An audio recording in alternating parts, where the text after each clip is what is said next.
see here. So I present to you Traveler, current events. So does everybody remember where we parked? We were running home. Okay, I'm gonna log off. I'm gonna do a little bit research on cyberpunk.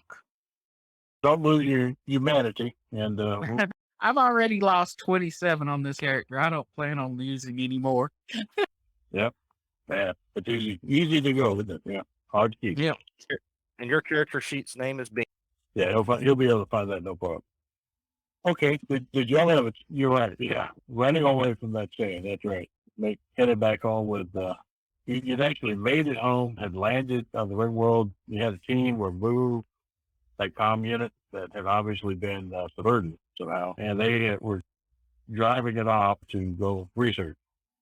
Did you have a chance to read the results of your rolls in the Discord? I just wrote that like last night, so maybe not.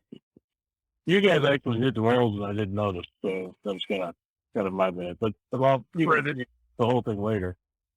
I just wanted to. I'll summarize what's in there. So we'll pick up the game about a week after you come back. A couple of things have happened in that time. Number one, news of what you found has had a major impact on the people who were at the full landing. Everybody had been holding their breath as to what might be out there. And then you saw incontrovertible evidence that if we hadn't closed the door when we did, those guys would just jump two away from us. And they petered out because they ran out of gas with each other on. So something deadly serious has happened out there, and we still don't know what. But we now have the answer to what might have happened to us if we had kept the way stations going. That's sobering. So there's a big argument, not really an argument, but a very vigorous debate in the Moot and the High Council a few days after you get back, as they're debating what to do next. And based on the rules, the consensus is that we can't just send that expedition out like we had planned, because there's just too much danger. The danger of the unknown, yes, but we have proof that something is still going on, particularly the proof you brought back at Conjure. So the Moot votes to not allow a general excursion like Emmerich wanted. But the High Council, by the way, is against it. They do want a broader expedition. They want more information about what the threat is so that we can prepare ourselves for the inevitable, because it's already come here in the form of the Tristan Henry and that one scout ship. So they reach a compromise, though they need to continue smaller excursions to gather more information with the ships that we know have some sort of defense against. We're not going to send more, and we're not going to go further than the way station. So maybe even way station 2, we can figure out a way to get you fuel until we have a really solid understanding of what the threat is. So that's part one. Part two is we've been researching this thing for a week, the comms array, and have had some early results. The first is that they take the thing. There's a hazardous research facility on the other side of Kowalski. You guys remember? Where's one? I have to ask that because the cat keeps moving it. There we go. So you remember Kowalski is this giant mountain in the southeast of this map, way down here. Again, it's quite a ways away. It's about a couple thousand miles across a mountain range. Specifically chosen because there's a nice valley on the other side of Kowalski that if something goes boom, it'll be pretty much contained to the valley and the ring world. So that's where they're doing the research. Way over. The folks doing the research are academics and techs. Go back here. As I say, they have some early results. The first thing is that thing is live. It's dangerous. They have their early attempts to analyze it. Any active piece of electronics that got anywhere near it that actually touched it, cried almost immediately. And they're like, whoa, okay. So, yeah, whatever's going on is still going on in that comm jet.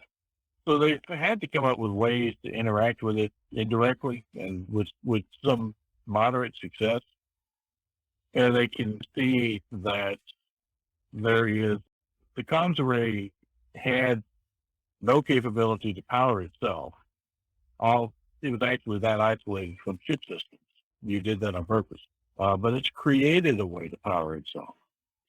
Somehow through whatever was sent to it, the code that was sent to it actually had the comm array reorganize itself physically, which you wouldn't think is possible just to do in code. But nonetheless, that seems to be what's happened. It's reconfigured itself to have something like a battery, something like a way to generate power. It's actually very complex. It's bewildering. With that, in the tiny amount of power that it has, it's almost like a trap. It is there ready to spread itself. Okay, that's one thing.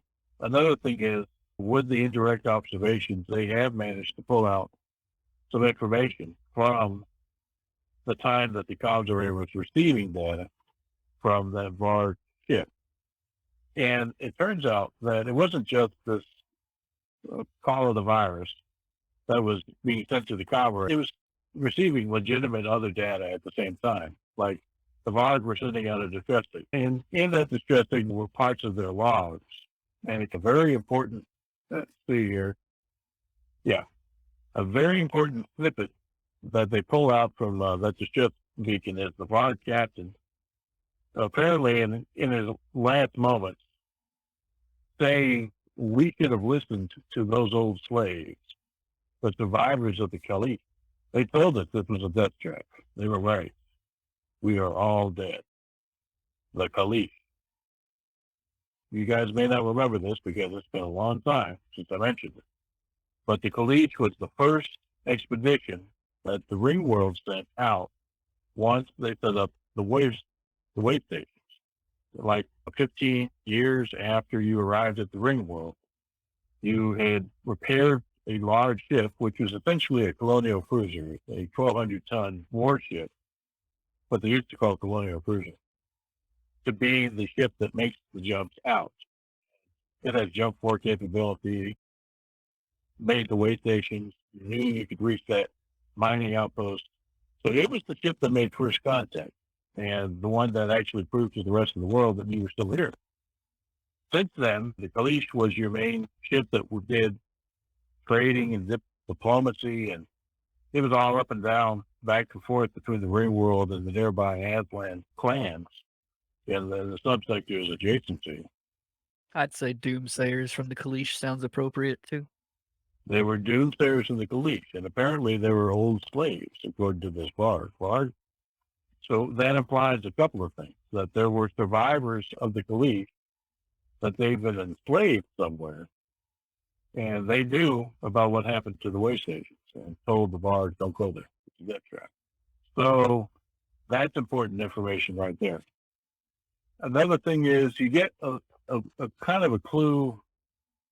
Let's see. I'll just read what I wrote. The Varg Squadron appeared at Waystation One some 30 years after the giant fleet battle there, and became infected with while salvaging the wreckage. The fragmentary distress call seems to indicate that the Varg's own ship systems turned against them, shutting down, increasing gravity, from operating both sides of airlocks simultaneously and releasing airtight compartments to space. The ships killed them. And something that's just way, way, way above what the computer specialists are can even envision an aggressive virus. Viruses do those things on purpose, autonomously. That's crazy. So that leads you here. If you'll see this map here, you've got the crowded room. This is think of this as a depiction of the High Council chamber, where they have their meetings. Basically, an elevated dais with chairs for the High Council members. There's a holographic display in the middle and all around. Various other places for people to sit as they're addressing the High Council. First thing to point out is that the faces of the council have changed a lot since the attack has killed some and rendered others unable to perform their duties. Probably the one that might surprise you most is this guy. Since Agatha had to leave and can no longer actually be an active participant in the council, she now is in one of the outposts 30 light minutes away. So it's really hard for her to be involved in the day-to-day of things going on. So she abdicated her seat on the council, and Dante took her place. So Dante is now the leader of the Golden, and he hates it. He's avoided this, for years, for decades. It's not something he's thought he wants, but at this moment, at this place and time, it's something that he feels that he has to do. So, yeah, Dante is on the High Council now. See, you may recall that Stannis Mile, you remember him? He was fellow helped you out. He was the leader of the Dex, but he was executed. His replacement is this fellow. Mathis, who you also met, was the guy running the shipbreaking yard. So all the PCs know him as well. Mathis is now the leader of the Dex, taking Stannis Miles' place. Here's another fellow that you recognize. Hey, would you present for us? Yeah, because I'm GM and I can't present. This fellow, the Admiral, the Aslan Admiral of the Gunners, was presumably lost aboard the Trinity Hulk, and it was destroyed. So this fellow, Admiral Michael Turner, who you will recall was the captain of that Nova that found you and helped you guys out with his squad of battle dress while you were running around in Luna's. Like, there are plenty of people that are more senior than him, but they're in positions they can't really leave, like ship's captains and such like that. So the decision was they ended up elevating him.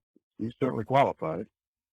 He's a bit young for that position, one of the younger admirals we've ever had, but the times call for change. And a couple of faces that are the same. Those are three new council members. Here's one that you should remember. This is Zoe Kennery.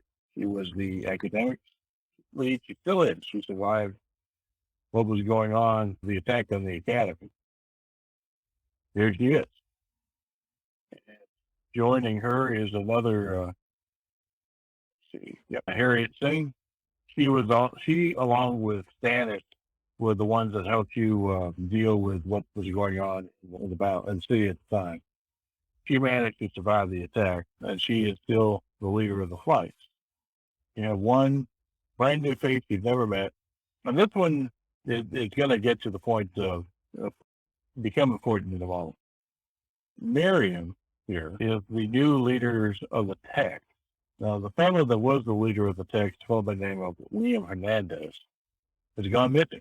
They don't think they can't find his remains, or they don't know what happened to him during the attack, but he hasn't shown up since. So in this time of crisis and the need to make decisions, she was basically the number two, and now she is acting as their. And so that's your new High Council. Lots of new faces as a result of the battle that happened just a few weeks ago. And after the divisive meeting of the Moot, where the Moot says, no, we're not going deeper until we come up with a way to defend ourselves against whatever this is. We need to understand it first. They gather the players, because you're the crew of the Eliethia is the one that's had the most direct contact with. They also, those fellow folks on the left are ship's captains for the other ships that I had listed in your potential expedition, the ones that were jump 2 or 4 capable. And you also have a few other folks. There's Emmerich up here. And then, surprise guest, Una has arrived. along with one of her ninja types.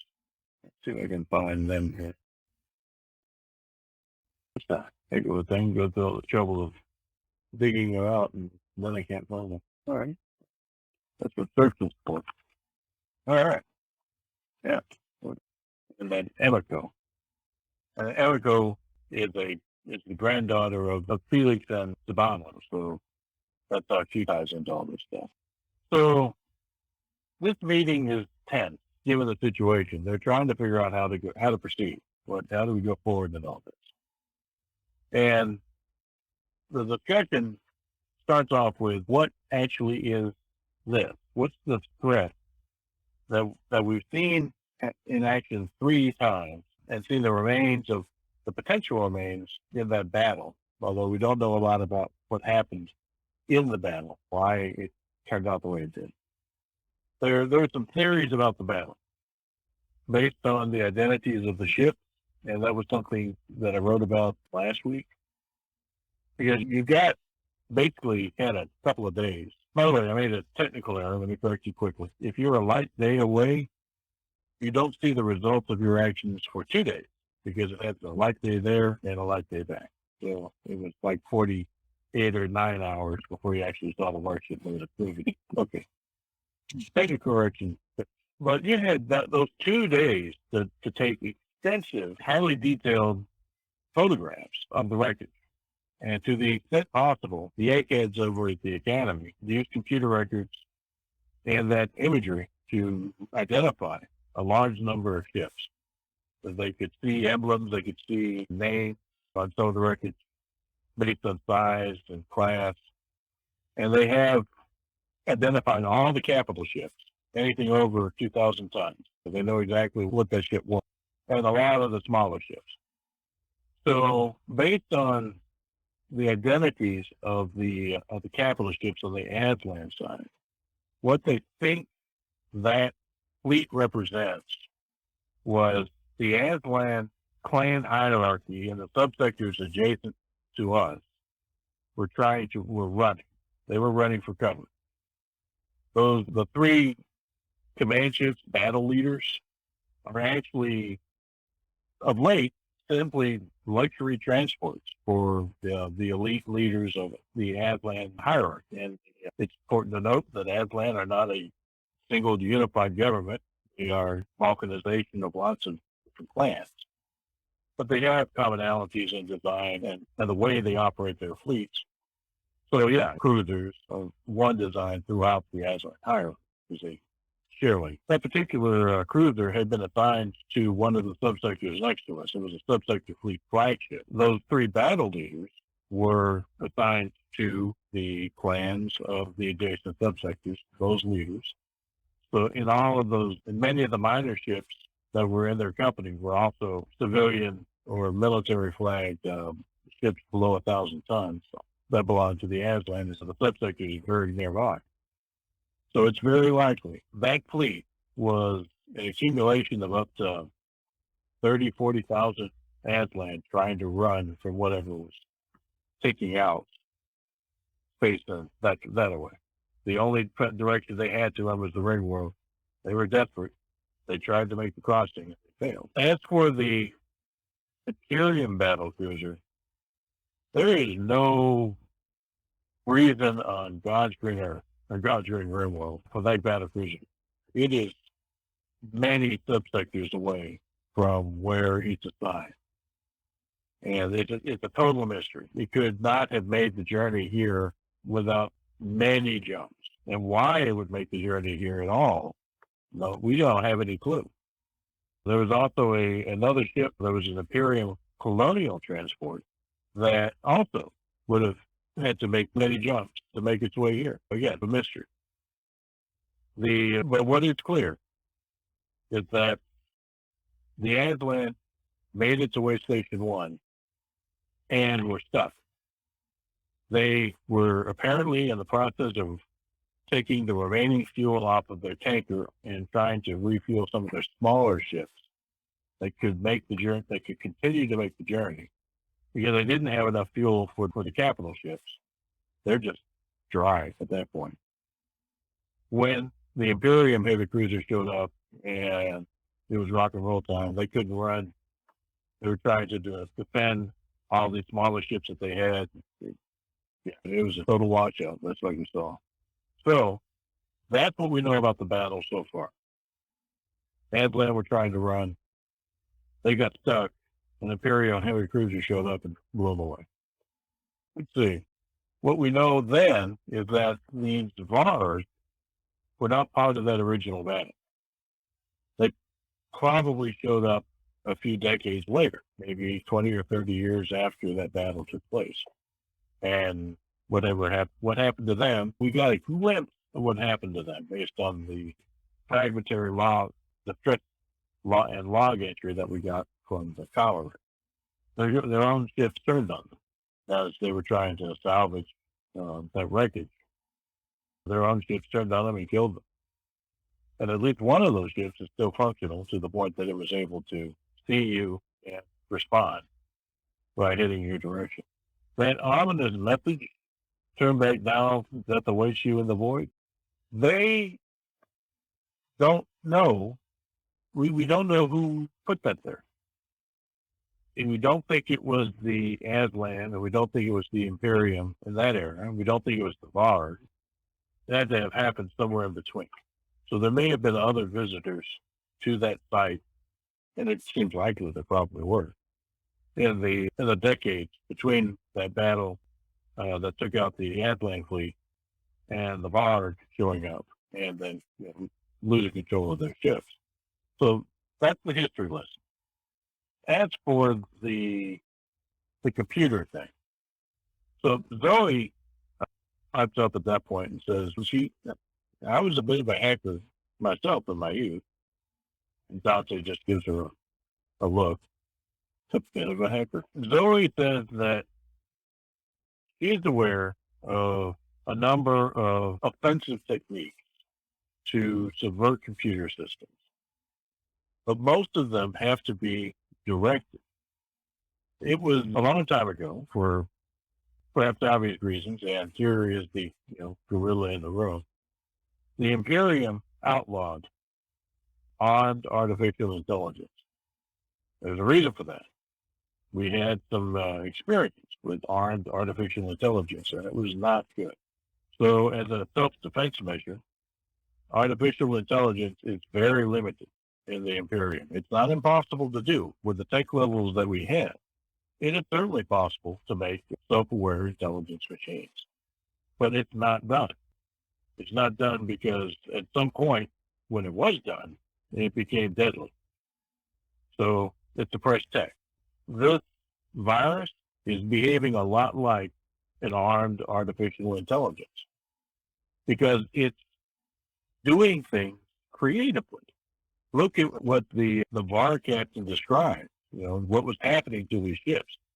Something opening both sides of an airlock, something disabling airtight compartments so that the entire ship is vented, turning up gravity to max. These are individually measures you might do anti-personnel, and certainly there's some software that's designed to do that under the direction of an officer, but not autonomously. This stuff is happening autonomously. And then what's going on with the comms unit, they just over the rainbow. The comms unit has rewired itself so that it can have not a very powerful power source. It's not powerful at all, but it's enough, just barely enough, for a little bit of action, just enough for it to try to spread itself to something that might be more powerful or powered or able to act. And we've seen it be almost immediately lethal to any live circuit that actually comes in contact with it. What is this? It makes no sense. The academics understand that there is computer code involved, but the computer code goes past just subverting the computer. It actually has some capability to physically alter the device that it has infected, which is not what computer code normally does. So there's a bit of a mystery going, a big mystery. And that's where they're at with the research. They're slowly understanding a little bit more about it. And this business of the tech being able to physically alter the device that it's associated with sounds a lot like what happens to the Eliethia. You remember you found out that the Eliethia has basically ancient tech run all through it. They grew into the system. That's ancient tech. So that's tech level 20 plus stuff. It's like Uber tech. But it's similar to what is happening with the Comgen. And there's one reason why the two were able to fight each other, because the theory is that you have tech that is altering physically the device that it's in versus tech that's altering physically the device that it's in. So which one wins? And so far, it's been the ancient tech. So the tech level 20 tech.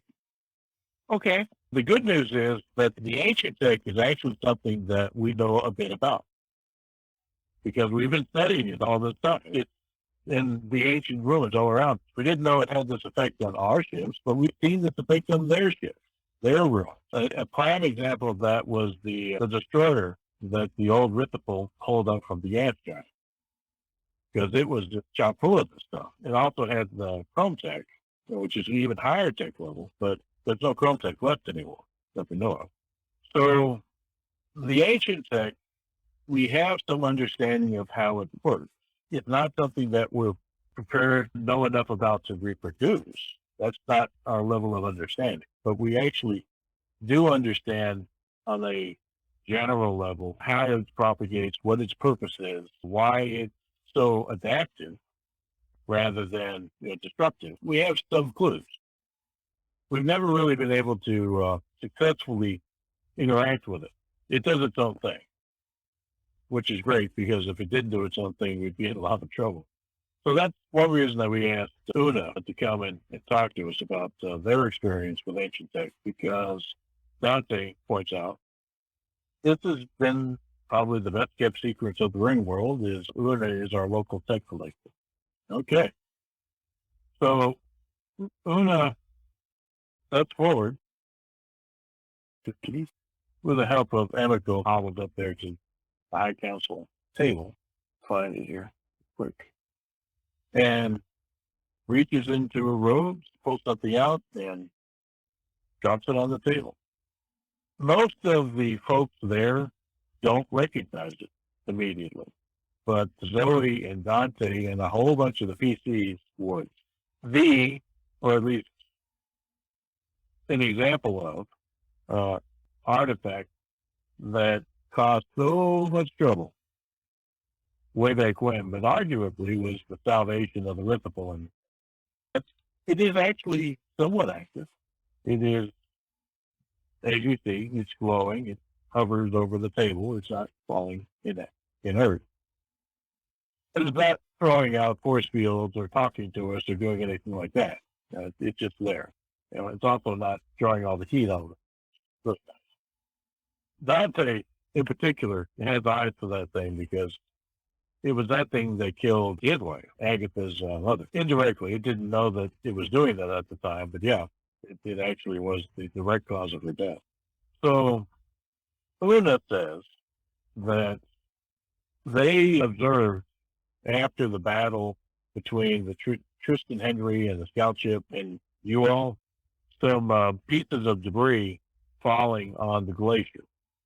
That's the Mancuson Glacier that's between them and Rithipal Landing. They sent a team out to retrieve any of those pieces in case they were hazardous in any way.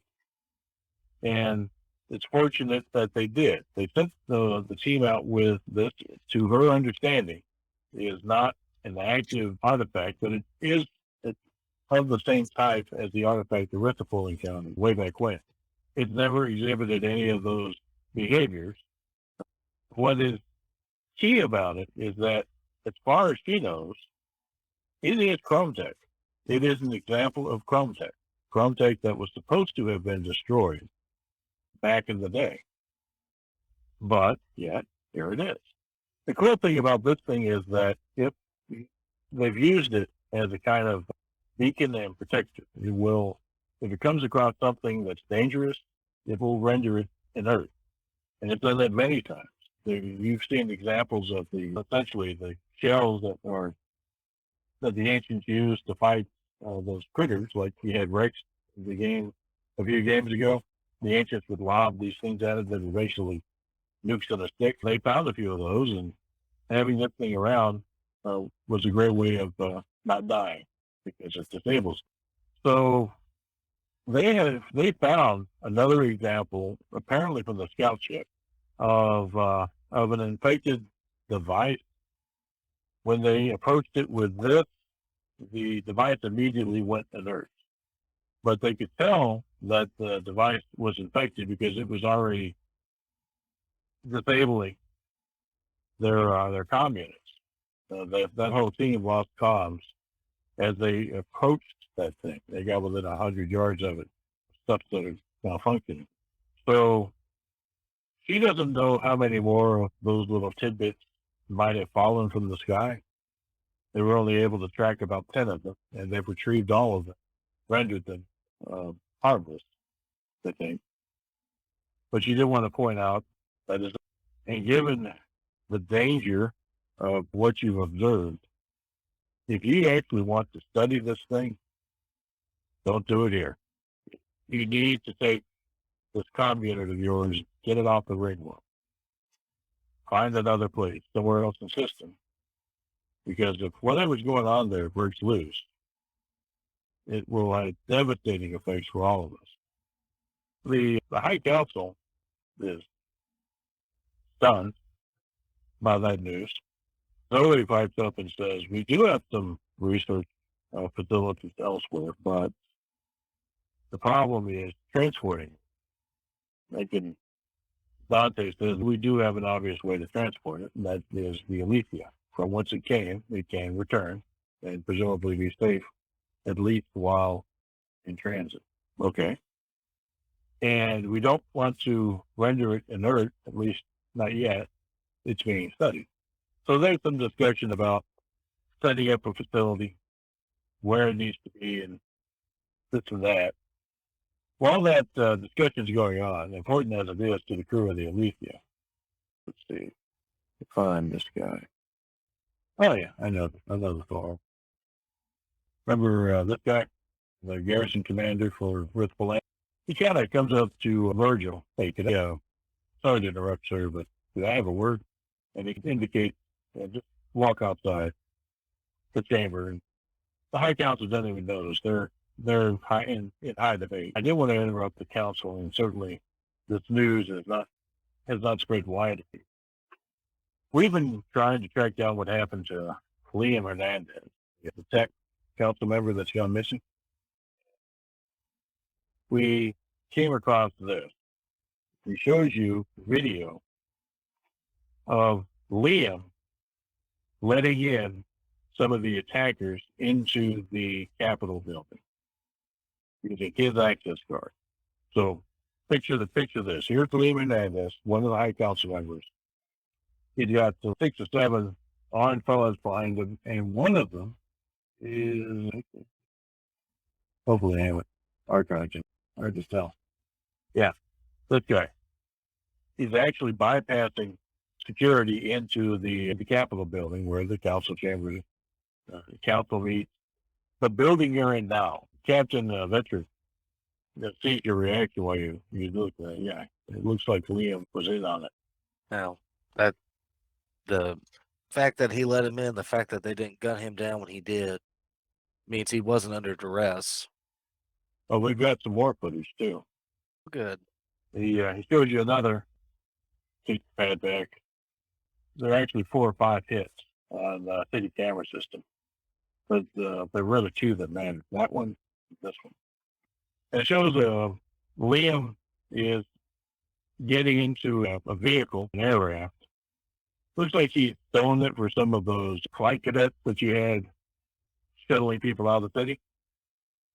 And in the back, the camera sees a couple of armed Aslan, some of these tribal guys, duck down in the back so they can't be seen. And he heads off towards the east out of town. Apparently he took off, but things got rough. So Yeah. there's every reason to believe he's still alive. Yeah. Now the bigger question is: he still worth something to these usurpers? Well, probably he is. He's a lead engineer. Yeah. He knows a lot about systems, a lot about the city, how it works, the computer systems, communication systems, almost everything about the shipwreck, almost everything about the ships that we have. He's an asset. And the thing is that we don't know where these usurpers went. You know, as we've done it several strike teams against their fortification, and they were gone. So they're still out there on the ring world somewhere. I would assume that the higher ups, the leaders, are just going to leave the smaller ones as bait, be hunted down. They want to survive, so they'll do whatever they can. And if he's got access to stuff, my thoughts are they're gonna flee. They're disorganized. It's gonna be very hard for them to reorganize and attack us again now that we're expecting it. So the only ways they can hurt us is to cut off access to the shipbreaking yard, or just stealing a ship in general and just dig him out. But I definitely think that the evidence that you provided definitely does show this. He was definitely not under duress. Those are his actions, so I think it's safe to say we can call him a traitor and immediately change the locks on everything, the passwords, so that more damage is not done in the future. Well, as soon as this meeting's done, I'll present this to the High Council. I just wanted to have another set of eyes on it. The trail is cold at this point. We've only just dug this information out. It's been weeks since the attack. It's been so disorganized trying to get everything back together. And I'd almost say the trail is going to lead nowhere until either A, they resurface, or they enact their next plan. So you thank you, and you wander back in. The council has rolled around to next steps. Zoe is pointing out that there's a couple of old references that you may not remember, trying to get them all right. I don't know if okay, this guy there. We talked about Liam. Yeah, this guy. Okay. Zoe's talking about Dr. Alanova, Millicent, who some of the pieces actually ran into during the battle at Critical Landing. He was assassinated. And while you were able to chase off his killer, you weren't able to prevent him from being killed. He was carrying with him several artifacts for the museum. He was the museum at the academy. And Zoe says, we've analyzed what the attackers were trying to get from the academy, because they were targeted. They were after specific things. They were just grabbing things and plundering random crap. And what we discovered is that Millicent was carrying most of those things himself. The attackers at the academy could not find what they were looking for because it had already been taken. So we've tried to understand why, one, did Millicent know what to take? And two, the usefulness of those artifacts. And I think we have a theory, thanks to Una, because we've now shown this information to her, as to what they were trying to achieve. The specific artifacts that Millicent had were related to specific ancient weapons designed to fight those wrecked entities, these dinosaur-looking things. And the function of the thing was to target. You think of a shoulder-mounted rocket launcher. You know, an RPG firing a rocket, it's firing a railgun, and instead of a grenade, it's a nuke. And it's something that ancient foot soldiers could use to fight these things and score hits. The parts that Millicent had could be assembled into one of those units. He had several rounds of what could be used. So basically, it's a man-portable nuke. That's what they were trying to dig out. Scary stuff. So exactly why they wanted that, there's a whole lot of other things in the machine that might be more useful, but they just wanted something with raw destructive firepower. And there's not much that we have that matches that. Probably the most destructive thing we have is the main gun on the Ripple. This would come a close second. If it hit, it could take out the entirety of Ripple Landing or the shipyard, you name it. It's a pretty powerful device. Why it was used, its range and capabilities, it's very likely that the person using such a thing, if it were a successful hit, would die, even if they were in battle dress. But we think that the ancients were just that desperate at that point in the battle. You know, they really had no choice but to send their own soldiers in with weapons like this to try to score hits in something that was almost impenetrable. So that gives you an indication of what the ancients were up to. Again, why do the Relemicans feel they need such a thing? They had plenty of firepower to deal with us. They probably would have succeeded if we had several things went our way, you know, towards the end. It's just a bit of a mystery as to what it is they're trying to fight. But Millicent recognized what they were after and made sure they didn't get it.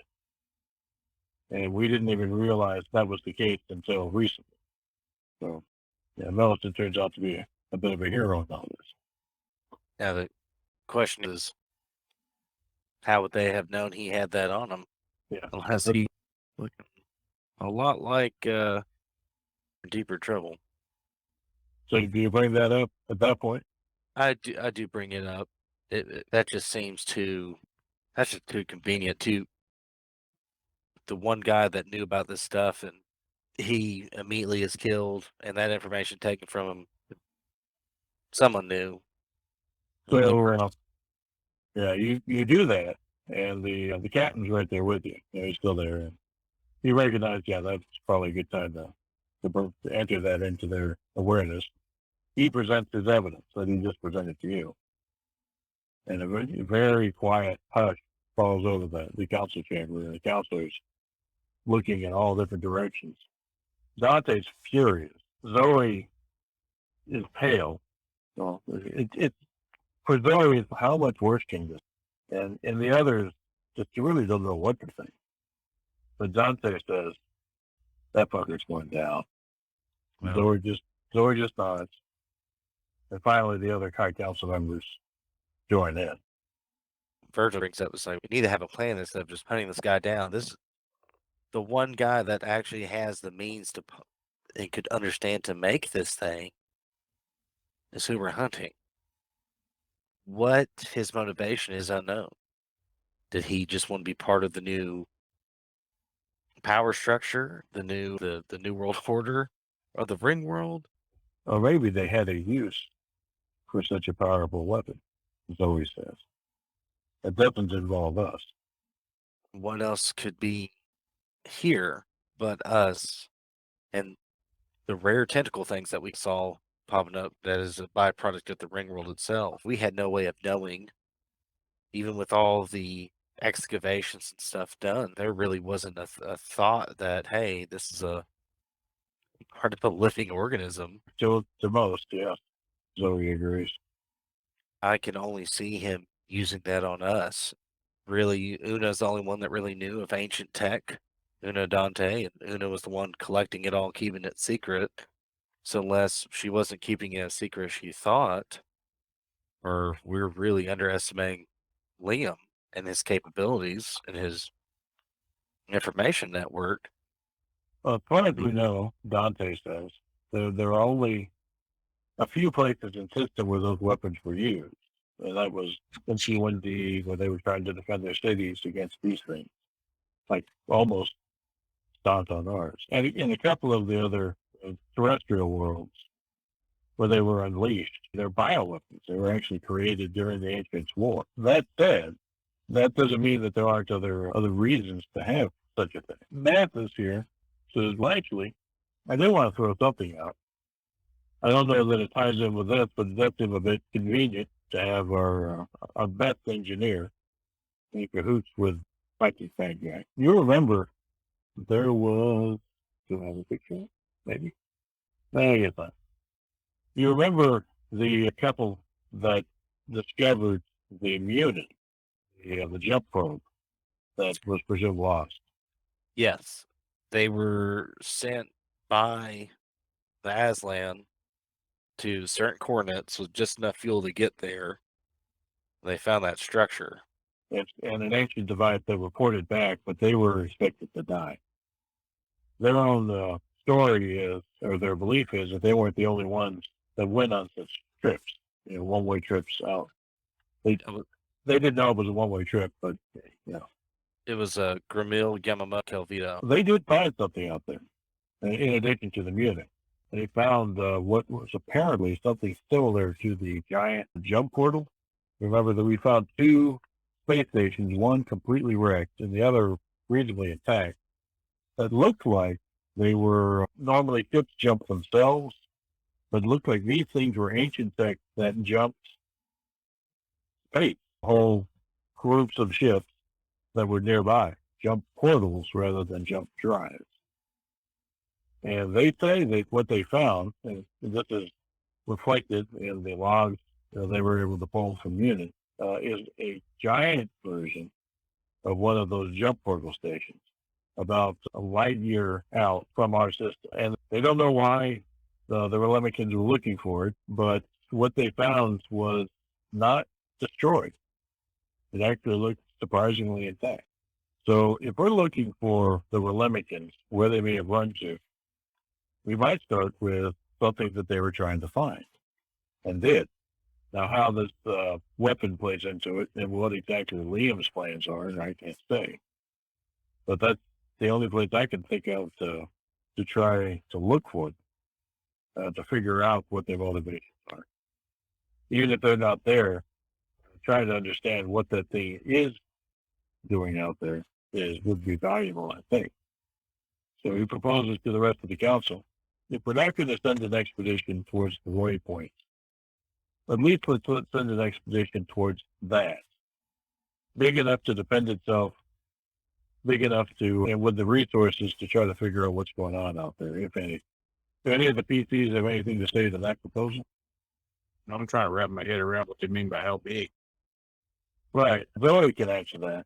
So the jump portal stations that we've come across were like, so think of space dock. They're huge. They're probably several miles long, capable of holding hundreds, if not thousands of ships, possibly even integrated shipyards for ships up to small capital size. And then you had this large interior gun barrel looking thing, which was the portal itself. It's like a jump drive, except backwards. It's pointed out. And it looked like its purpose was to ships go into the gun barrel and they get jumped. Off they went. How that worked and how, if it used jump space at all, some other sort of FTL tech, we don't know. We've been researching the one example we have for decades now, and all we can tell is a little bit of how it works, but not necessarily why it worked. That's a tech is still beyond. This thing that they found a light year out is that times 10. It is like Death Star size. It's just phenomenally used. That's no movement. And it didn't have the gun barrel sort of arrangement that the other jump portals did. But rather looked like it was meant to project a field of some sort. Not sure exactly how that's supposed to work. So yeah, wrapping your head around it is a bit of a problem. It's just phenomenally used. But it also seems to be inactive. All right. Any comments on that? Any thoughts? Still thinking about sending just one ship.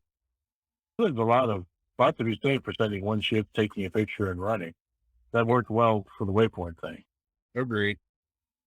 It might be a good start for what you're about to get into here.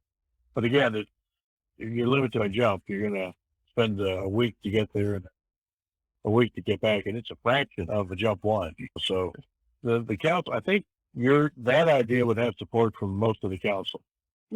rather than send the big expedition right away, just send a ship that can take a picture. Yeah. Come on back with the results. All right. So that seems to get all the nods necessary. The question then becomes, what ship is best suited for this purpose?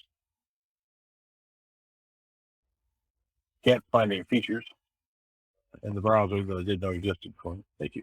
So I think there's still the fear that whatever happened at the way station is something we ought not to ignore anytime we jump.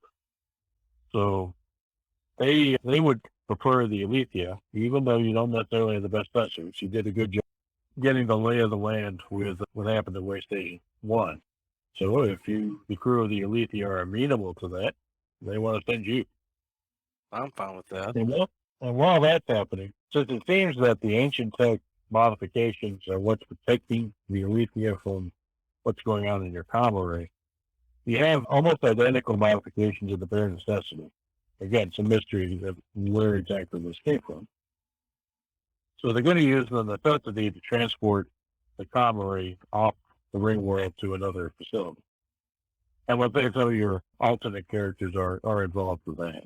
If everybody is amenable to this plan about jumping out to the Death Star to get the lay of the land, and that's the way that you will proceed next. Okay. So the next day, let's see.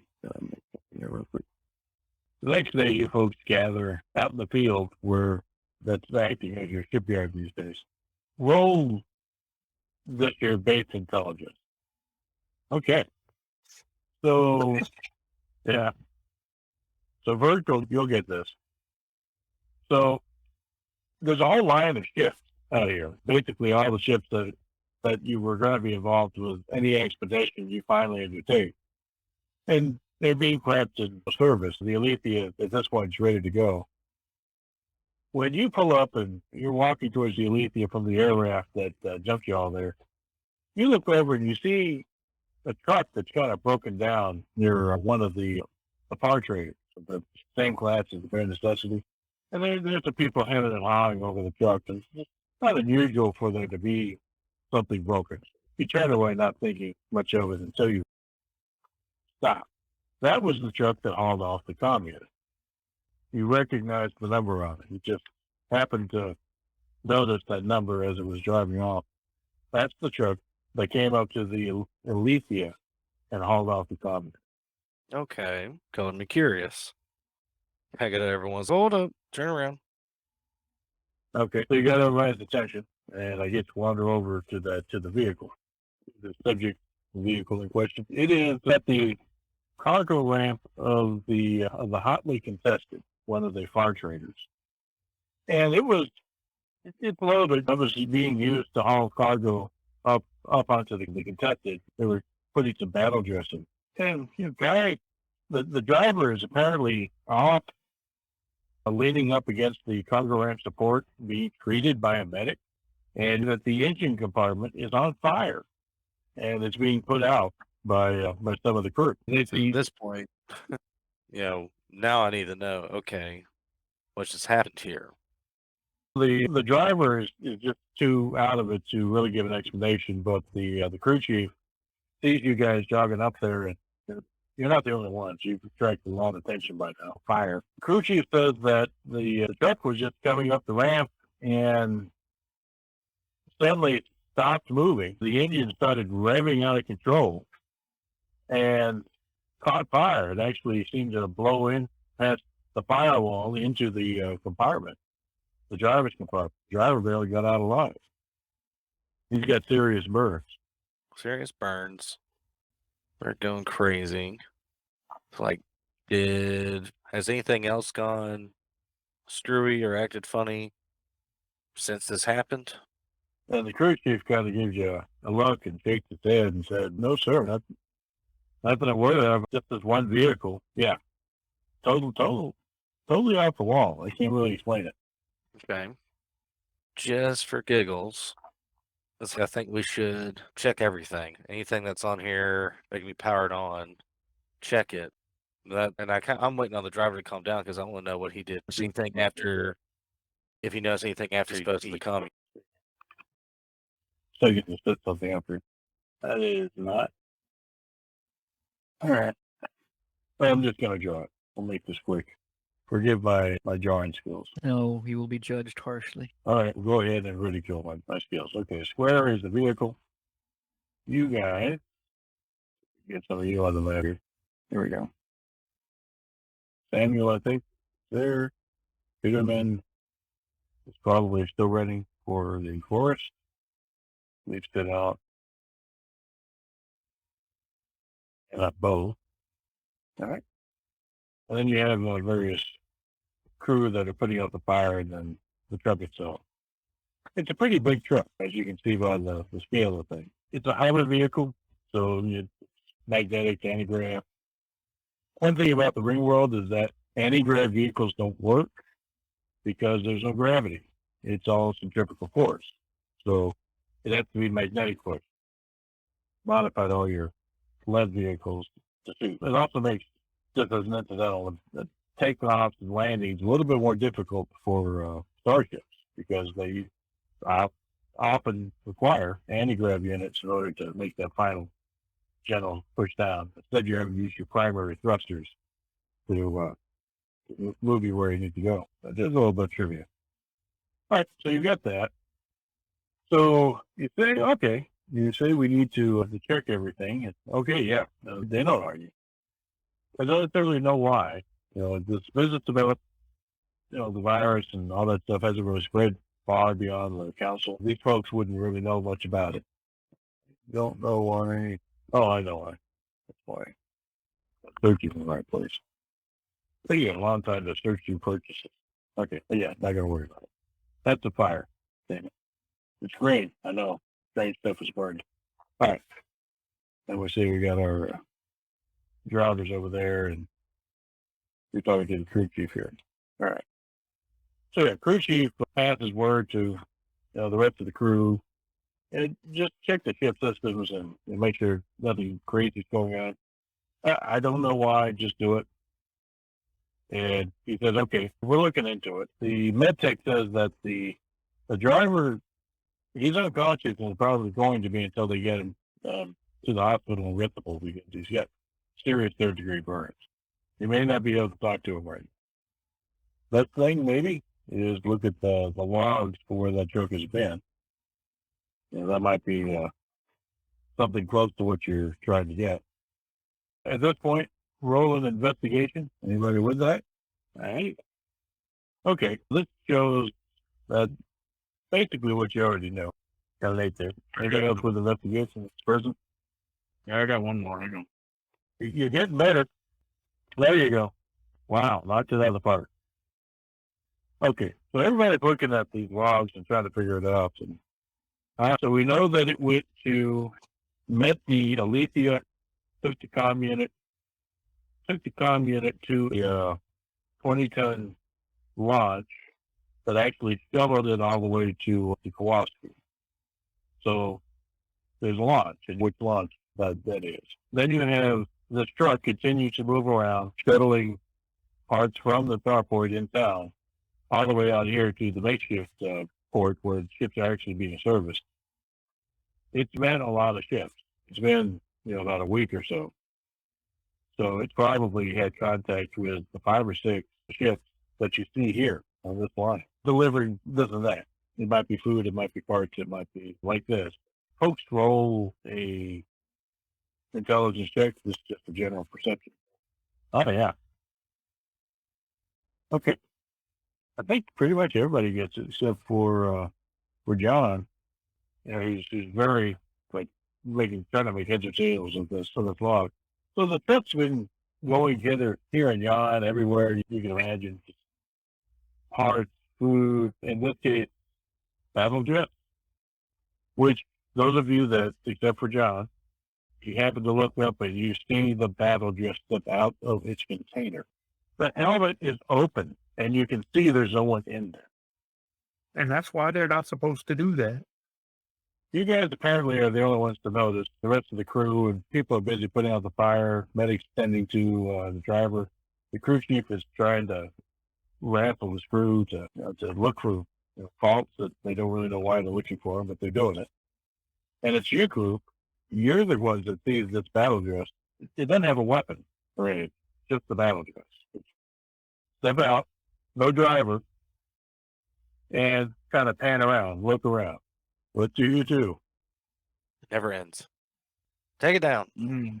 We can't touch anything else. Yeah.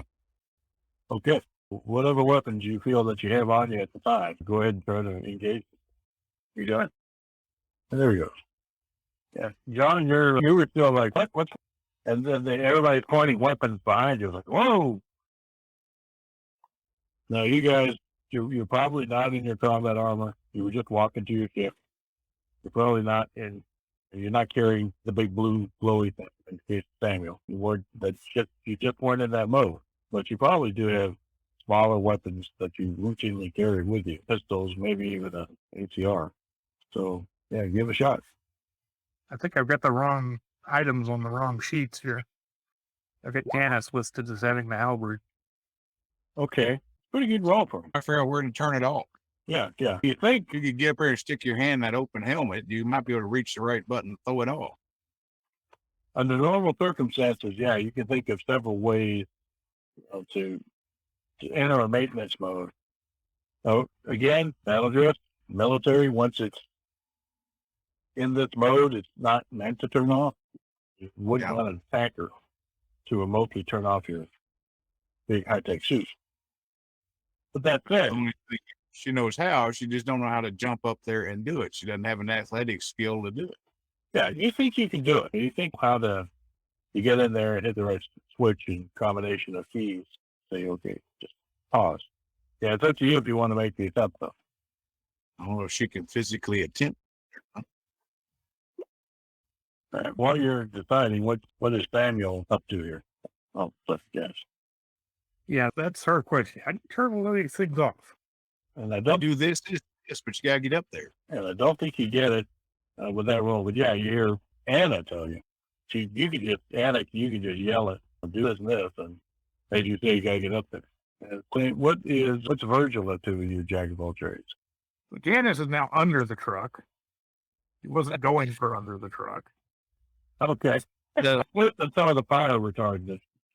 Done your way. Virgil's kind of doing the same thing. He's trying to figure out himself how to, because he's never worn battle dress before.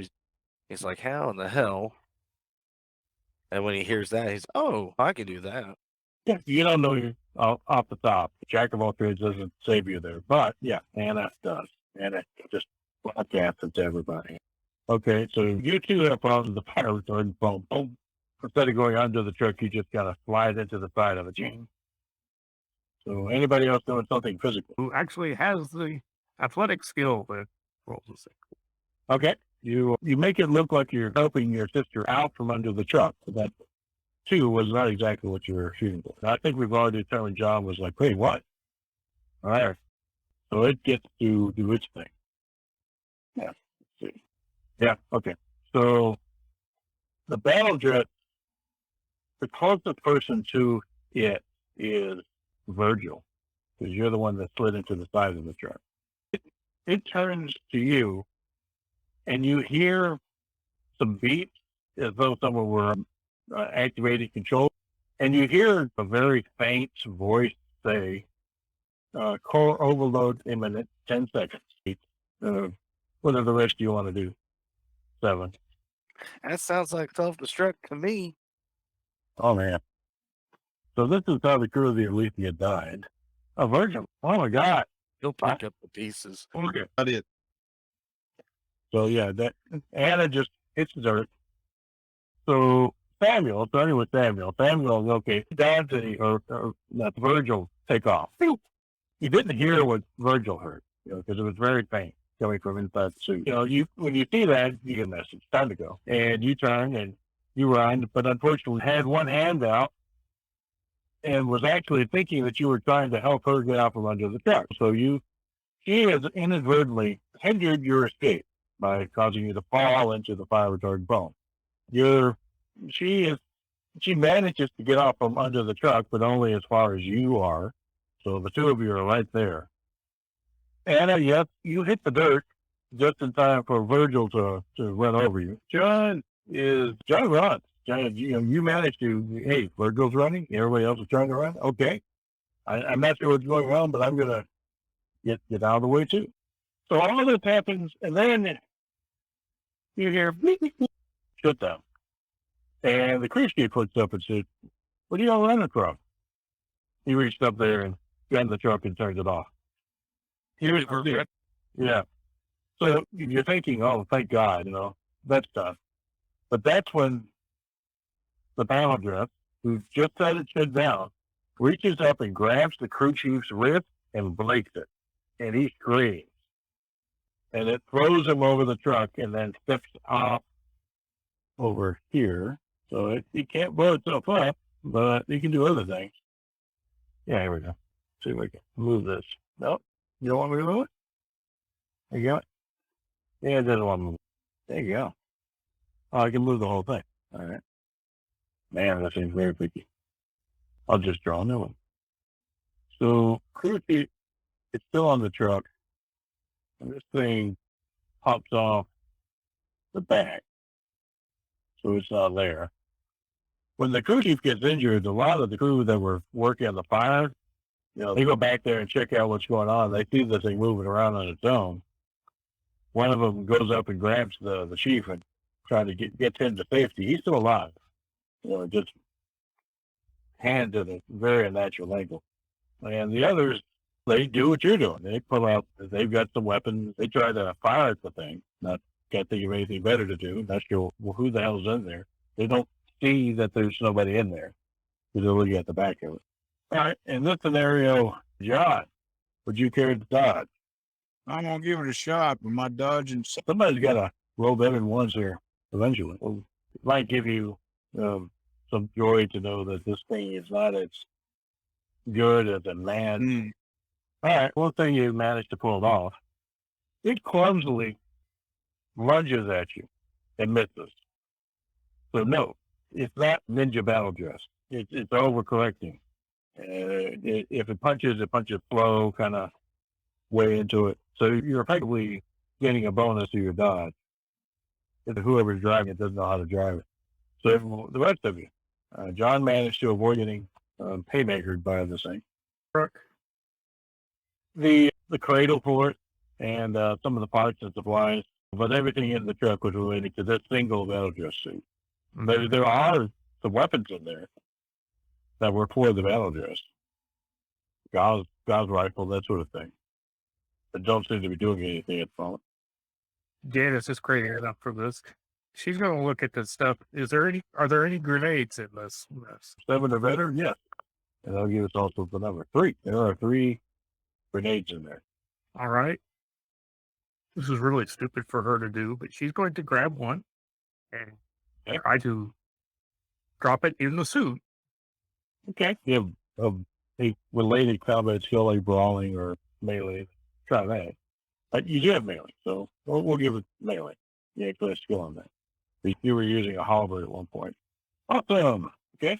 Let's see if another isn't value. You got it. Okay. So everybody sees this happen. There's a grenade. We don't know what sort of grenade it is, by the way, but it's a grenade that battle just would carry, so you assume it's pretty potent. Right down in the open compartment. And Janet just runs. So we're back to 5, 4, 3, 2. Everybody give me a dice roll. For the survival, however you want to play it. Okay? Oh yeah, that's good. I would say, yeah, okay, both are good. Okay. So everybody hits the deck or finds cover, and so She's still. still with that excellent roll manages to grab Anna, get her out of the way. When, Like spear tackle. hey, Michael Bay, the thing goes off. Oh, you're there grabbing Anna. So that dress is tough from the inside as well as from the outside. So that explosion just tears up all of the components on the interior of it, but the armor is so damn tough that it's really confined. The only noticeable explosion is coming out the top. Oh, and then it's been a plasma there. And the thing just kind of slumps over, leans to one side, and then finally collapses. There's a final twitch, and then it's done. Okay. Thrown the damn thing, get out of the airlock. I'm kind of like, hey, He's still got, the medic gotten to him and getting some painkillers in him, but he's, that thing snapped his wrist to 90 degrees. Ow. The crew chief, he's out of it, but you hear from one of the other guys from the crew of the hotly contested that, yeah, we're really aggressively checking our systems now. But it's going to take time for them to do a full diagnostic to try to see if there's anything out of the ordinary. And they're going to do that for every ship here, whether or not this truck has anything to do with it. Because we're at that level of, give me computer roles for those that have the computer skill. We just want computer specific. The electronics will do too. Yeah. Okay. Oh boy. No. Oh, you beat it though. All right. Go Janice. did you see mine? Oh my God. Yeah. You guys have blown this away.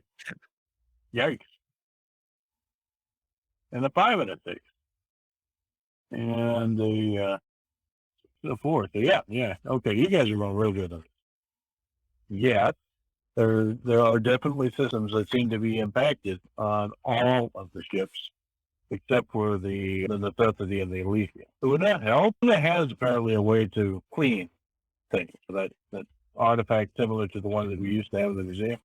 So that's where the next call should be, is get Una and her team out here and just go over everything. Meanwhile, they shut down, basically they shut the ship. Every ship here gets shut down hard, and they take down every system they possibly can to help prevent it from spreading any further than it has already. But that does leave, even as Una is gathering her degauser antivirus artifact, that does leave one open question mark, and that is the 20-ton launch that took this thing out to the research facility. And the research facilities. How do you want to handle that part of it? You don't care. We can do everything. I assume that the research facility, knowing what they were looking at, they've been dealing with, okay, what keeps infecting instruments and stuff like that, but they could tell the difference between uninfected and infected. So the actual research facility, Yeah. in shape. It's probably a good bet that the research facility is in good shape, yeah. But where is the launch? Okay. So let's see an investigate roll. Oh yeah, okay. Anna wins it again. So you guys dig into the logs, and what you find out is that the launch took the thing over there, and it stayed parked at the facility for a good while in case they needed to move it again in a hurry. But they released it, and it's back to regular duty. Right now it's shuttling some crew out to the yard. About halfway there. If it's on time and on flight. See if we can get in touch with it. So for this, you probably want to head over to the Eliethia, where you actually they have given you a new comm system by now. So there is that. And the joy of having a shipyard. So you guys load around over to home, as it were, home away from home. Get in there and try to raise this thing. Anybody with comms, you just kind of park it in the bridge and start mashing buttons. Okay, that's good. So Virgil, it's quite far away, but you can still see it in terms of space turns. It's not that far away. It looks like it's made its turn and it's begun its deceleration burn to intercept the Jortheim, which is still way up there, kind of high orbit, as it were. You're not able to get a response from it, and you're pretty damn sure that you're doing everything right to talk to, all the way down to an attentive laser phone. Well, I guess the next step would be to try to get in touch with the Jortheim. Well, no problem. You get the Jortheim, and right now you're talking to the XO because the captain was at that meeting a few hours ago with the big high council that you were at. So Legend of the Future, what can I do for you? We think the incoming launch has got whatever this thing is. He said he was at the meeting, right? Yeah, the captain's at the meeting. The XO is who you get when you talk to the Orton. Okay. And do the 5-sentence summary. This is there's something going on. It's infecting electronic devices. It's deadly. Tristan Henry is all you need to tell him because they were almost rammed by the Tristan Henry back when. So he gets it. We have a couple of Novas nearby and those couple of those drones. What did you recommend we do about this launch? But don't communicate with it. Shoot it. But what if there's survivors on board? What if there are people still alive there? If they're not in control of it, that if what we fear is in control of that launch, We've already tried to raise it and we can't. there's a good chance they're already dead. This thing is a threat. And the XO, let's see, make a persuade roll. Charm works on him. Hey, we'll see. He's really torn about the idea of shooting at his own crew because that's what's on that thing. Some of his crew members. Okay, yeah, that works too. And persuasion is a word. Basically, look, if you don't do this, you're all going to die, and we're going to lose the order. That works. So he says, "Okay, I'll pass the word to the Novas, and we'll take care of it." He sounds sick to his stomach, but he's going to do it. I sound a little sick to my stomach too, but Yeah. For Virgil, is like, this is nothing to be proud of. This is necessary. The needs of the many are outweighing the needs of the few. So this plays out over the next 30 minutes, given the distances involved, and you can watch it all on screen.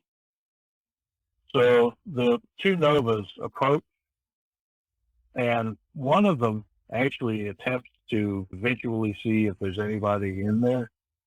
But as it gets close, the launch actually alters course to try to intercept it, which is certainly not something it would do if there were people that should be in control of it, would just continue the acceleration. That Nova reports back that let's see what they did say, that apparently the airlock was open. They couldn't see inside the ship, but they could tell that the airlock was open and there were signs that it had explosively decompressed. So that's that. So that little bit of contact that the commune had with that truck has led to this. A lot of sprint. And this thing is just insidious. When the internet shows up, you are able to cleanse it to most people's satisfaction. There's still some that are very uncomfortable with, hey, this thing was infected. How do we know that it's really gone? But they make a pass over all the ships with the artifact, and the artifact indicates that, yeah, it's doing something. At the end of it, the artifact does not indicate that there's anything left to do. And that's the best that we can do right now to make sure that we've cleansed these ships. A close call. And just an indication of how dangerous this is. Can you have someone Alright. carry the artifact on a short chain, swinging it in front of them as they walk through the ship to bless it? It's a dowsing artifact. Yeah, it's an artifact sensor. Actually, roll. So there you go. I think that's a good quick place. You got the aftermath of bringing that stuff back and the controversy in the council, some of the revelations about one of the council members being a traitor, and a plan to go out to that star to check it out and see what might be going on there. And you manage not to die to whatever this thing is, which is clearly really advanced bad juju. So we don't like viruses. we don't. So any comments, questions, verbal abuse? Wait a minute. Get rid of it while you can. Did we learn anything from it, though? Yeah, you did. We covered that earlier on tonight, where it contained fragments of the final distress call from the VAR ship, along with whatever this virus payload was. And that the fragments were what revealed the potential existence of survivors from the couch, the original ship that Rich Polanyi nearly 80 years ago. That was just my comment to Eric throwing it out there. It's like we got something from it.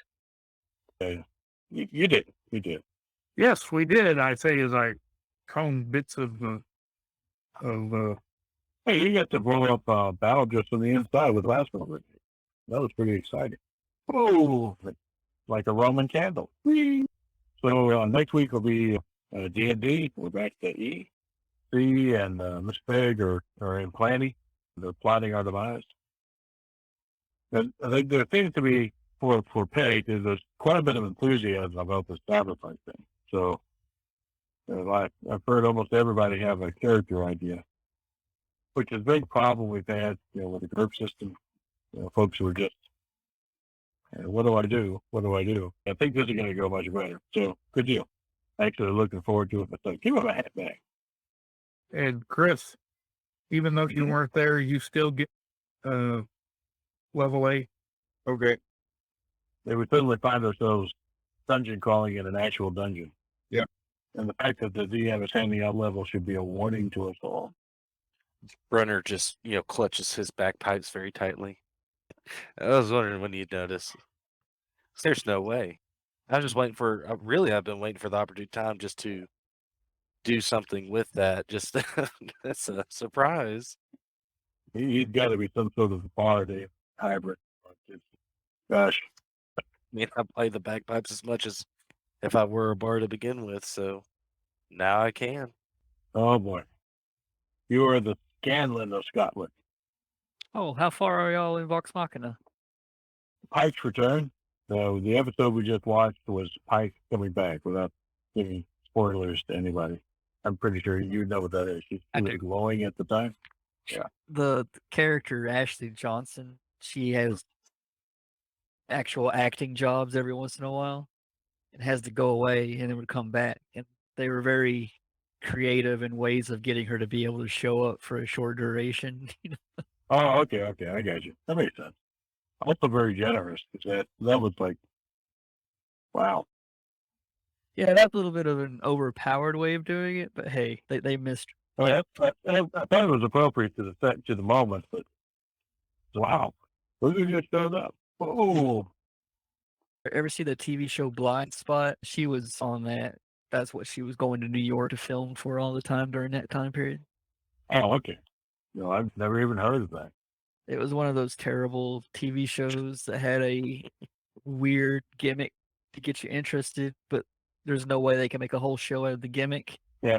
Lady wakes up in middle of Central Park covered in tattoos. Doesn't remember anything. It's like a Navy SEAL. Yeah. So they're all trying to figure out the clues in the tattoos to figure out the criminal activity. I got you. I remember reading that book. Wasn't that Curse of the Azure Bomb? Oh, wait. It reminded me of Prison Break, where the guy tattooed like the plans to the prison on Yeah. himself to go in. Yeah, And they somehow got 5 seasons out of that show. Wow. it's like, how long does it take to escape? It's like, we're going to escape now. Next episode, we got to wait. So what I'm imagining that is that they have the guy with the spoon, and it's just episode after episode of him using the spoon to dig the tunnel. For the one where the tattoos were clues to crimes, after they had solved them all, what they did is they figured out if she holds this special box, more invisible lines appear. Something. All the Really? little Okay. tattoos that showed up suddenly. Back there. My God. Kind of show, yeah. Yeah, I remember they're like, yeah, she's a Navy SEAL. There's no girls in the Navy SEAL. And they're like, if there was one, wouldn't they not want anyone to know? Yeah, it's top secret. I'm like, Oh. who wrote this? Who wrote this show? I do remember, I think this year, that there was a female that had gone at least past Elway and was on her way. So yeah, prior to her. But as you say, they wouldn't want you to know. Discussing. The other thing is, SEALs are supposed to be silent professionals, so you don't brag about it. You're not supposed to. I could go to a bookstore. I could go to a bookstore and see at least 15 that weren't. It is a marketable pedigree. So yes. They keep their lips sealed, is what you're saying. Yes. Oh. You hear a gunshot go off. One of them, actually, there was college humor to this sketch. It was making fun of it was the guy that killed Osama bin Laden. Here's their back of it. Here's your medal. Remember, son, you can never ever reveal these secrets. You know what we do this in the shadows. And the guy's like, I got you, sir. I won't say anything. And he's at a bar. And he's sharing shots. He's talking about what they did. He's just making up the story. He's like, we roll up. It's all stealthy. And I go, Osama, get your fucking ass out here. And then it's Captain So-So died in a training related accident. We caught Saddam the second day I was in Iraq. And I had nothing to do with it, but I like to think I contributed because I arrived and we caught him finally. That's right. Everything's going according to plan. That's right. Fitbit Ionic. Stop wearing them. They've got the virus. They've been recalled. Oh no. They explode? No, they just get very hot and burn a nice fire. Lithium-ion batteries out of control. Speaking of stuff out of control and viruses, something you and I were talking about.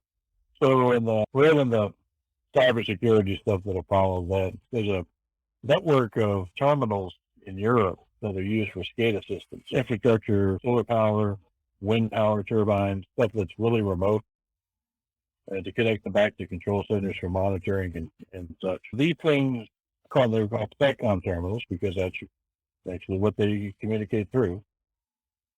Apparently, there was an active cyber attack in Ukraine as part of the goings on there to take out SPECCOM terminals used for critical infrastructure there, but it spread.